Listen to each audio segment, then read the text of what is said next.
हमारी इमोशंस इतना ज्यादा हम लोग को कंट्रोल कर देते हैं कि हम लोग कुछ नहीं कर पाते। दोस्तों, मैंने आपको जब जिम जाते समय मैंने आपको बोला था कि दिस जून, जुलाई और अगस्त ये कुछ महीने थे जो काफी तकलीफ में निकले थे और मैं यहाँ पे मिस्टेक कर जाते हैं और दे गो फॉर पीआर।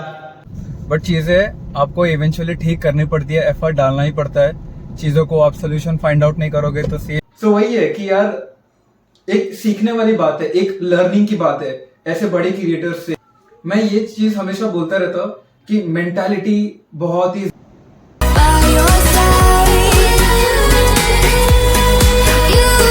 नमस्ते और स्वागत है आप सभी का एक नई वीडियो में। It's great to be back here on YouTube. मैं ये लॉन्ग फॉर्म का कंटेंट में बनाना चाहता था बट कुछ इश्यूज़ के कारण मैं कंटिन्यू नहीं कर पाया एंड बहुत ज़्यादा ब्रेक हो गया था। बट ये बताते हुए बहुत खुशी हो रही है, मोर देन कि मैं वर्कआउट तो कर पा रहा हूँ। मैंने नया मेंबरशिप लिया है जिम में and at the same time I am recording this video. हो चुका है, नॉर्मल वर्कआउट कर रहा हूँ, normal body weight workout. And अगर आप मुझे इंस्टाग्राम पे फॉलो कर दे हो तो मैंने एक शॉर्ट फॉर्म रील बनाया है, उसमें मैंने थोड़ा सा डिस्कस किया है लोअर बैक एंड वर्कआउट के बारे में। I will try to make this video छोटा एंड सिंपल सा एंड येस, ये व्लॉगिंग टाइप बना रहा हूँ बिकॉज मुझे बनाना था long form content YouTube channel पे।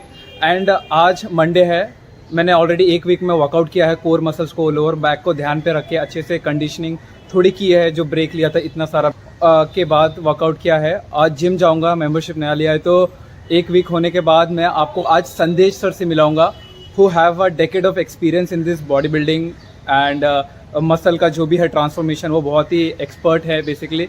सो आज उनसे भी हम लोग एक छोटा एक will have a short conversation with him there.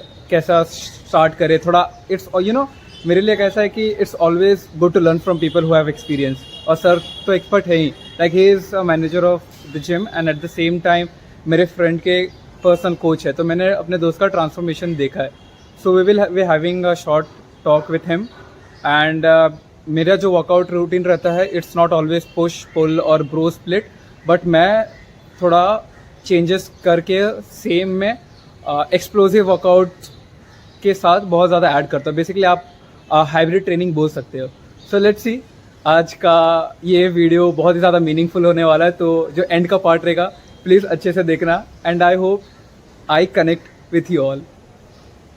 चलो गाइस, अभी जिम जाने का समय आ गया है एंड उसके पहले मैं आपको बता देता हूँ कि मेरे जिम बैग में क्या रहता है। बेसिकली मैं ज्यादा कुछ कैरी तो करता नहीं हूँ but I always carry this Glucon D and creatine as a supplement. अभी मुझे ऐसा रिकमेंड किया है सर ने कि जब आप क्रिएटिन लेते हो तो साथ में ग्लूकॉन डी भी डाला करो, तो जो आपका अब्जॉर्प्शन है क्रिएटिन का वो बहुत ज्यादा बेटर होता है। बहुत लोग ऐसा है बिना कोई भी एनर्जी ड्रिंक से लेते हैं, बहुत टेस्टी लगता है, बट मैं रिकमेंड करूंगा आपको एनर्जी ड्रिंक के साथ लोगे तो बहुत ज्यादा बेनिफिशियल रहेगा। एंड शूज है एंड जस्ट बॉटल है। मेरे घर से जिम का डिस्टेंस इट्स नियरली 1-1.5 किलोमीटर का डिस्टेंस है। मैं यूजुअली ड्राइव करके जाता नहीं हूँ बट अभी ड्राइविंग आ गई है तो मैं ड्राइव करके कभी कभी चला जाता हूँ। इट्स लाइक चलो आज आपको ड्राइव करके आज जिम जाते हैं। चलो सेट कर। ये जून, जुलाई, अगस्त का महीना मेरे लिए बहुत ज़्यादा स्लो निकला है। लाइक क्या बताओ, बहुत ज़्यादा तकलीफ में निकले हैं बट इवेंचुअली एक चीज़ अच्छी थी कि मैंने ओवर द टाइम में अपने डॉक्यूमेंटेशन के जो काम बचे थे, जैसे पासपोर्ट के लिए मैंने अप्लाई किया, वो भी काम हो चुका है, पुलिस वेरिफिकेशन भी हो चुकी है और सबसे बड़ा ये मैं अभी जो ड्राइव कर रहा हूँ, ड्राइविंग भी बहुत अच्छे से आ चुकी है। एंड जो मेन इम्पोर्टेंट मेरे लिए मैटर कर रहा है यही कि सब कुछ ठीक हुआ नहीं है बट इवेंचुअली आपको ठीक करना पड़ता है, ये एफर्ट डालना ही पड़ता है। चीज़ों को आप सोल्यूशन फाइंड आउट नहीं करोगे तो सेम वही चीज़ें, हाँ जितना टाइम लेना है लो, बट एक समय के बाद start working on the things you started basically. बस यही है। अभी तक तो चीज़ अच्छे चल रही है। अभी मेरा अभी जस्ट आज दोपहर को इंटरनल था कॉलेज में प्रेजेंटेशन, तो वो काफ़ी अच्छा गया। प्लस आज यही है भाई कि दबा के अभी वर्कआउट करना है। आजकल का तो ज़माना है रील्स, शॉर्ट्स, तो उसमें भी फोकस करेंगे and at the same time हमारा जो मेन है, मुझे लॉन्ग फॉर्मेट, लॉन्ग कंटेंट जो यूट्यूब में डालना है, मुझे ये कंटिन्यू रखना है। रील शॉर्ट्स में भी फोकस करना है, at the same time long format में भी मुझे करना है। तो yes, we will continue learning, we will continue putting efforts and reached the gym. And Sandesh sir, जैसा मैंने आपको बोला था, जिस संदेश सर आएंगे, मिलाऊंगा, will having a short conversation. Hello. Very Sandesh sir. Hi.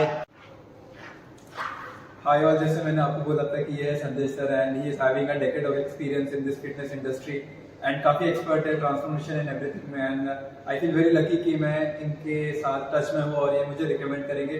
तो जो कुछ कॉमन क्वेश्चंस थे कि अगर हमें इंजरी हो जाती है लोअर बैक की, क्योंकि सर को भी स्लिप डिस्क की इंजरी हुई थी एंड सर कैसे रिकवर किए, मिनिमम टाइम हमें कितना देना चाहिए जब आप लंबे ब्रेक से आते हो और आपको पेन होता है, तो आप जब अलाउड हो जिम जाने के लिए तो एटलीस्ट कितना समय लगना चाहिए सर, और जब आते हो तो कैसे शुरुआत करें? पहले तो आप डॉक्टर क्लियरेंस ले लीजिए, आपका पूरा फिजियोथेरेपी कर लीजिए and once you get the clearance green signal, आप स्लोली शुरू कीजिए.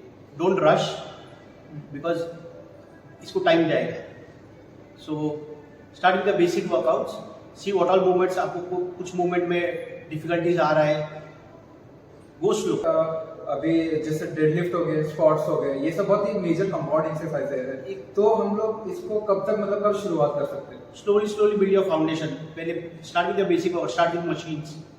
स्लोली आप जो चीज सपोर्टेड हो, स्टार्ट विद दोज मशीन से कीजिए धीरे. then you start with the free weights, but deadlift and squats it's a big compound movement, so it will take time. So slowly build your strength and then move to the big lifts, but approximately, I mean, it will take around 2 months, 3 months. 2 months, हाँ, क्योंकि sir मुझे भी ऐसा था कि अभी जोश आ जाता है, जैसे कि अगले अचानक से 1 साल के ब्रेक में अभी 2 हफ्ता करूंगा तो थोड़ा चेंजेस आते हैं, बट जोश में आके हम लोग को ऐसा लगता था कि हम लोग डेडलिफ्ट करना शुरू कर दे. तो इसको कैसे दिमाग में? यही यंगस्टर्स यहाँ पे मिस्टेक कर जाते हैं और दे गो फॉर पीआर, जबकि उनको वो चाहिए, उनका गोल होता है हाइपरट्रॉफी, उनका गोल होता है muscle building, but they will try to lift heavy which goes into the strength movements, जो 1 to 5 रेफरेंस के इसमें आता है, स्ट्रेंथ मूवमेंट में जल्दी चले जाते हैं. सो अगर आपका गोल बॉडी बिल्डिंग है या हाइपरट्रॉफी है, सो आप don't go heavy on the deadlifts. And sir ऐसा जैसे मैं एक्सप्लोसिव वर्कआउट भी करता हूँ, क्लीन एंड जर्क, तो अभी तो मैं नहीं करूँगा, बट अगर मुझे स्टार्ट करना है तो मैं कब से, मतलब मिनिमम 1 हफ्ता 2 हफ्ता कितना रुकना चाहिए? नहीं, see this will take time. I mean explosive workout it takes toll on your body. आपका पूरा नर्वस सिस्टम इन्वॉल्व होता है, इसको टाइम जाएगा. पहले आप एंडोरेंस पे बिल्डअप कीजिए, then you move to hypertrophy, then you move to strength and then you move to the explosive movements. तो तुमको पहले स्ट्रेंथ पे भी काम करना है एंड देन, सो ये फेज को एटलीस्ट 4 मंथ्स जाएगा. सो एक्सप्लोसिव मूवमेंट से तो जब आप इंजन से आ रहे हो रिटर्न, तो I would advise go slow on the explosive movements. इतना जल्दी नहीं करना चाहिए. तो सर भी यही बोल रहे हैं कि once you getting back to gym from lower back injury, any kind of injury, minimum आप 4 से 5 महीना पहले फाउंडेशन करो, फिर जाके स्लोली जैसे सर ने बताया deadlift compound. Lower back injuries, I mean it's a severe, I mean आपका मूवमेंट पूरा रिस्ट्रिक्ट हो जाता है, so it's a major injury, so you have to go slow, you can not rush on this. तो sir मेरा एक last सवाल आपसे ये रहेगा कि जैसे कि बहुत लोगों को रहते हैं, एक बार इंजरी आता तो डर बैठ जाता है कि यार मैं जिम में जा पाऊंगा कि नहीं, रिकवर कर पाऊंगा कि नहीं, तो इस डर को मतलब किस तरीके से फेस करें? क्या सीवियर इंजरी के बाद पॉसिबिलिटी है लोगों के ऊपर, मतलब किस तरीके से आप देखते हैं? नहीं, ये होता है, मेरे साथ भी हुआ है. माइंड में क्वेश्चंस आने लगते हैं, बट आप जाइए डॉक्टर के पास, मेडिकेशंस कीजिए, गो टू फिजियोथेरेपिस्ट, वो जो बताते हैं वो एक्सरसाइज कीजिए and then slowly get back. हो जाता है, ठीक हो जाता है. इट्स नॉट लाइक सेटबैक तो होता है, but you will get through it. Okay sir, anyways thank you so much for giving time. We have recorded a short video with संदेश सर. जैसा कि सर ने बोला भी धीरे धीरे जाना है, एंड जैसा मैंने आपको बोला था will be pushing focusing on chest, back and biceps. हाँ, सर ने बोला है कि मेजर कंपाउंड में एकदम ज़्यादा चढ़ना नहीं है, इजी लेना है. तो मोस्टली आज मैं डंबल्स से वर्कआउट करूँगा and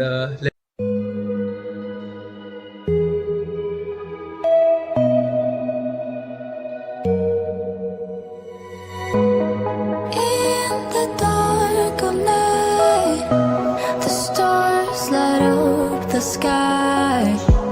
We see them fade.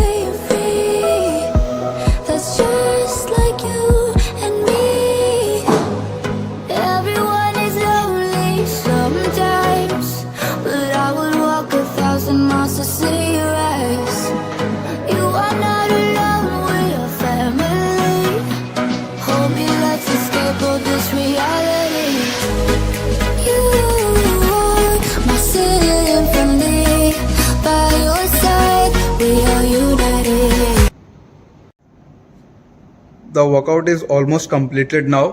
First हम लोग ने चेस्ट के वर्कआउट किए, देन बैक के वर्कआउट, एंड नाउ एंड में बाइसेप्स के वर्कआउट. काफ़ी अच्छा लग रहा है. एंड मोर देन दैट कि कभी कोई पेन नहीं हो रहा लोअर बैक में, ज़रा सा भी फील नहीं हुआ कोई भी वर्कआउट करते टाइम कि थोड़ा सा पेन हो रहा है, प्रेशर फील हो रहा है. मतलब कंडीशन काफ़ी अच्छी है बॉडी की अभी.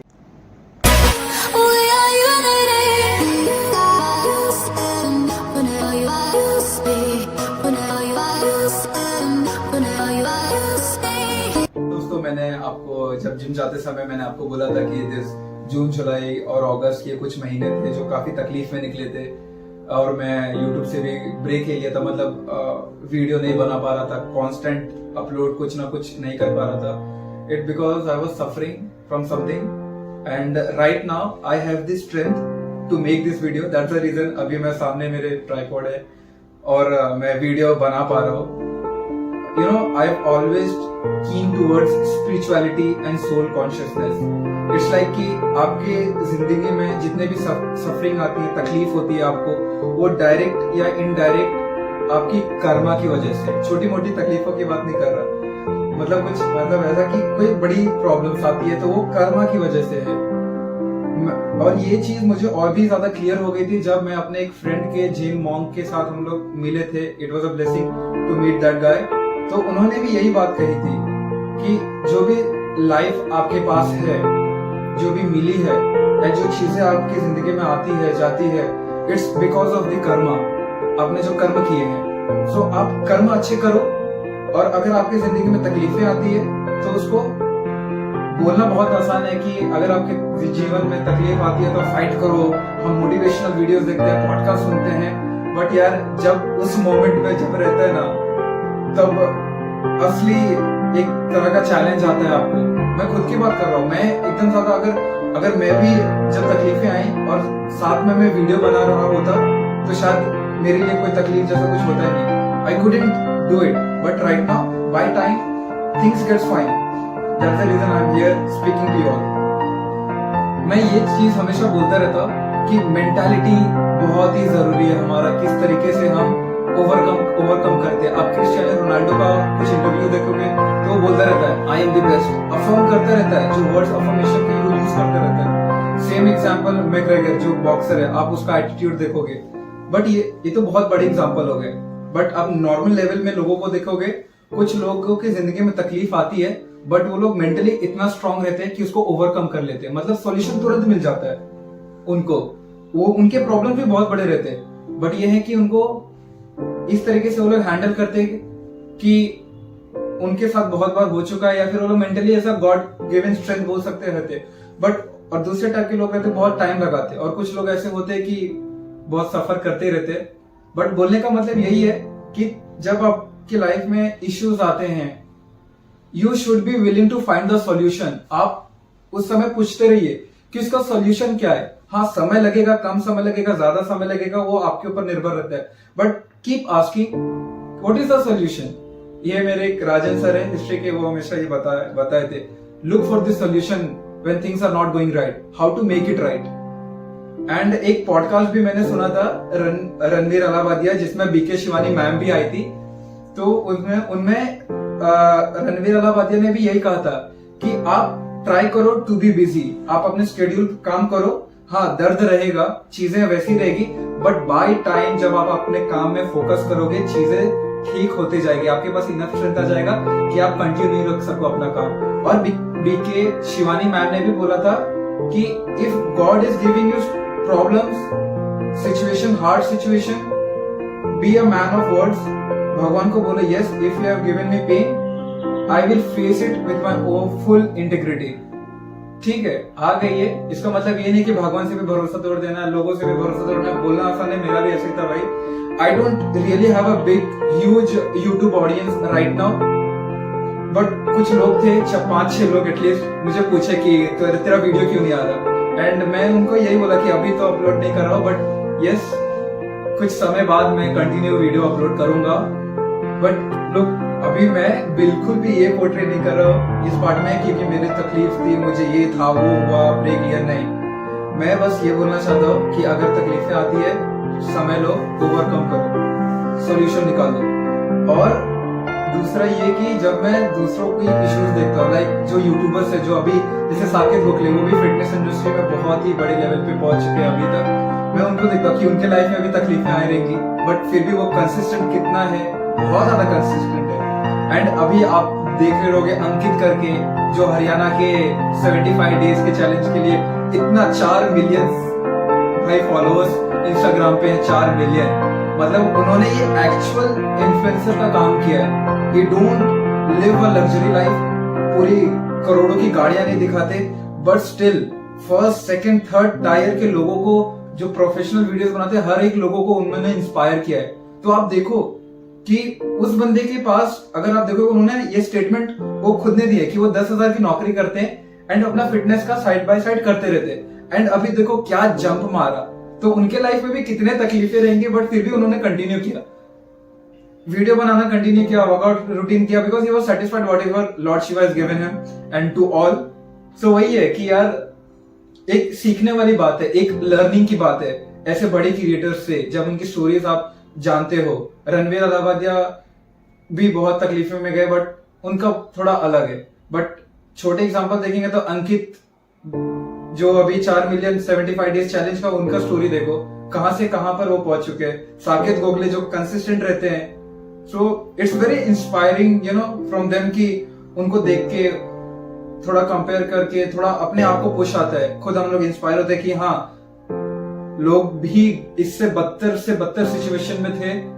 अपने सराउंडिंग में देखो, एंड छोटी छोटी चीजें जब आप ग्रेटफुल करना शुरू कर देते हो तो वो बहुत मैटर करता है। तो मैं ये सब बोलने का यही है कि यार, जब एक्चुअल इश्यूज आते तो हम लोग को कुछ नहीं दिखता है, कुछ ना ज्ञान भजन मोटिवेशनल दिस एंड दैट कुछ नहीं दिखता। हमारी इमोशंस इतना ज्यादा हम लोग को कंट्रोल कर देते कि हम लोग कुछ नहीं कर पाते। बट डीप डाउन बोलते रहो, things are going to be fine, things are going to be fine and solution will come along with it. And चीजें नहीं भी आती है तो आपके पास समय के साथ इतना स्ट्रेंथ आ जाएगा कि आप अपना काम कंटिन्यू कर सको। आज के वीडियो के लिए इतना ही, एंड मैं और भी ज्यादा वीडियोस बनाऊंगा। वीडियो अच्छा लगा होगा तो अपने दोस्तों के साथ जरूर शेयर करें, अपने फैमिली मेंबर्स को भी भेजें, और हमें ये YouTube ऑडियंस बहुत बड़ी करनी है। थैंक यू सो मच, मिलते हैं अगले वीडियो में।